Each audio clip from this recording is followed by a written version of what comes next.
तो नीतीश कुमार का भारतीय जनता पार्टी के साथ जाना ये एनडीए के लिए बहुत अच्छी खबर थी या बहुत अच्छा नंबर? अच्छा ठीक है, इस पर चर्चा करेंगे। इसी बीच एक और बड़ी खबर है, झारखंड की 14 सीटों का एग्जिट पोल है इंडिया टुडे एक्सेस वाइज।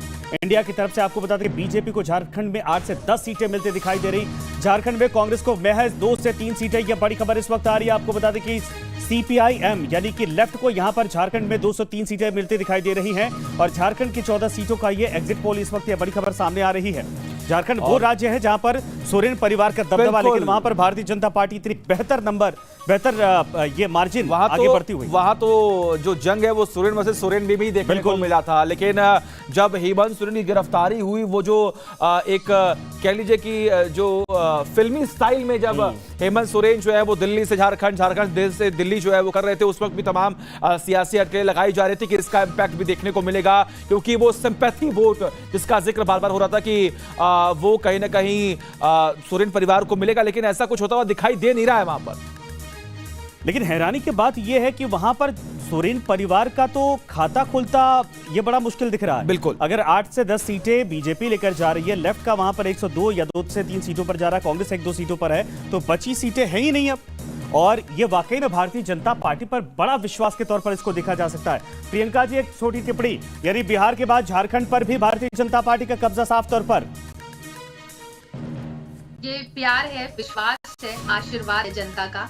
और ये क्यों मिल रहा है? क्योंकि जो कार्य किया जा रहा है उससे लोग खुश हैं, लोगों में उत्साह है, और वो उत्साह जिस तरीके से मुझे आज दिख रहा है आप लोगों के एग्जिट पोल्स में, मैं ये समझ सकती हूँ कि प्रधानमंत्री का जलवा जो है वो अभी तक कायम है और कायम रहेगा। मैडम, झारखंड को लेकर कुछ तो कहिए। वहां पर कहा गया कि बहुत जबरदस्त फाइट दिखाई दे रही है, हेमंत सोरेन की गिरफ्तारी का असर पड़ेगा, लेकिन ये तो आपके फेवर में पूरी तरीके से है। विपक्ष का काम क्या है? विपक्ष तो ये कह रहा था कि उत्तर प्रदेश में फाइट चल रही है, बाकी सारे प्रदेशों में भी फाइट चल रही है, और फाइट कहते कहते फिर वो ये कहना शुरू कर दिए कि हम हर जगह की सीटें जीत रही हैं। उन्होंने ये तक कहा, विपक्ष के प्रवक्ताओं ने बैठ करके, कि हम उत्तर प्रदेश में 80 से 80 सीट जीत रहे हैं और भारतीय जनता पार्टी की जमानत जब्त होने जा रही है। तो कहने को तो कोई कुछ भी कह सकता है, लेकिन जो लोग सिर्फ चुनाव के समय एक्टिव होते हैं, बाकी समय बड़ा मसला था। मैं इस सवाल का जवाब देता हूं कीर्ति जी से। कीर्ति जी, तो हेमंत सोरेन की गिरफ्तारी जिस दिन हुई थी, आप लोगों ने डंके के चोट पर चारों तरफ पूरा शोर मचाया कि लोकतंत्र का हरण किया जा रहा है, सिटिंग जो है सीएम उसको गिरफ्तार किया जा रहा है, ईडी और सीबीआई का गलत इस्तेमाल किया जा रहा। अगर ये नंबर हैं तो फिर आपके जितने कमिटमेंट या जितने उस समय आरोप लगाए गए थे, जनता को उससे नहीं फर्क पड़ा सर?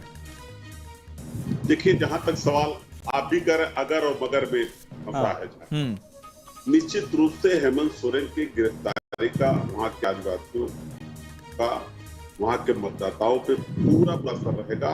और जब 4 जून को बेहतर परिणाम आएंगे झारखंड से, मैं कह रहा हूं एग्जिट पोल अनुमान लगाया जा रहा है, आपने भी अनुमान लगाया है और इंडिया गठबंधन के नेताओं ने भी अनुमान लगाया है।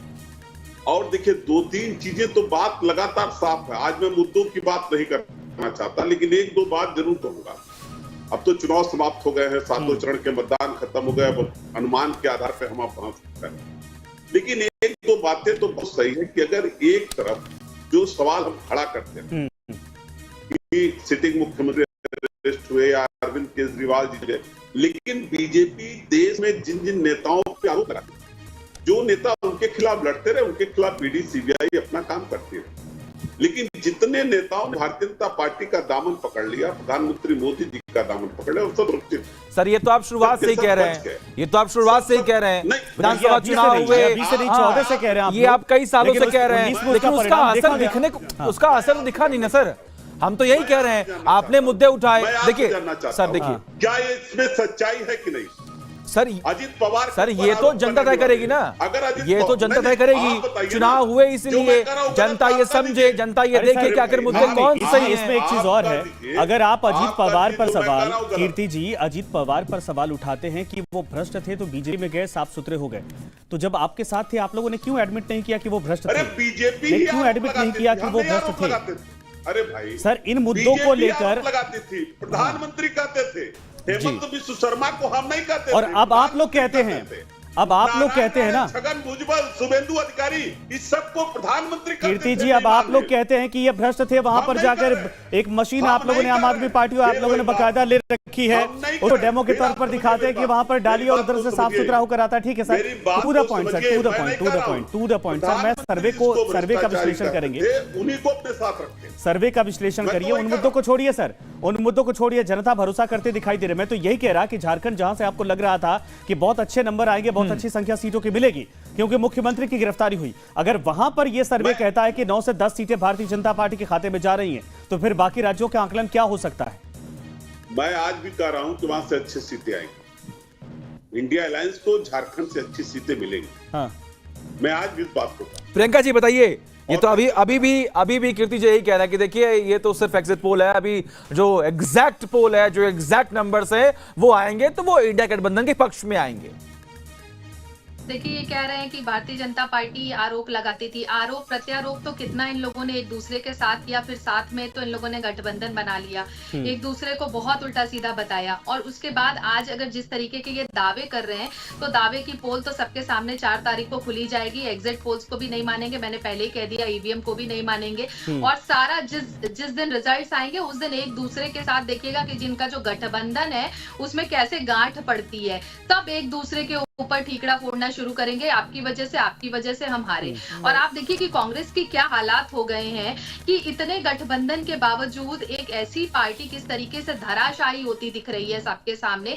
क्योंकि इन शहजादों की अगर हम बात कर ले, प्रियंका जी की बात कर ले, राहुल गांधी जी की बात कर ले, ये लोग सिर्फ चुनाव के समय में जिस तरीके से जनता के बीच में आकर के पता नहीं क्या और कहां के मुद्दे किस तरीके से जनता के बीच में रखने की कोशिश करते हैं, जनता को उससे कोई फर्क नहीं पड़ता है। जिस तरीके से इन लोगों ने संविधान, लोकतंत्र और पता नहीं क्या क्या बातें लोगों के बीच में झूठ, पूरी फेक फैक्ट्री चलाने का जो प्रयास किया है वो जनता ने देखा। आप बताइए कि कांग्रेस पार्टी ने आम आदमी पार्टी पे, केजरीवाल जी पे सारा इल्जाम लगाया और उसके बाद आज बचाते फिर रहे हैं।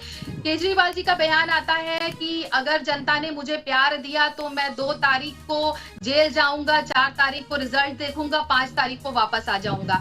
आज उनका ये बयान आता है कि मैं 2 तारीख को जेल जाऊंगा, पता नहीं कब वापस आऊंगा।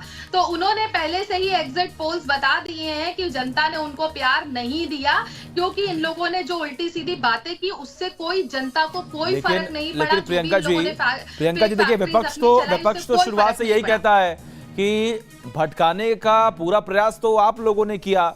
आपने हनुमान, आपने मंगलसूत्र, आपने तमाम और भी ऐसे मुद्दे जो हैं बुला के रखे जनता के बीच में। आपने ना बेरोजगारी की बात की, ना आपने महंगाई की बात की, ना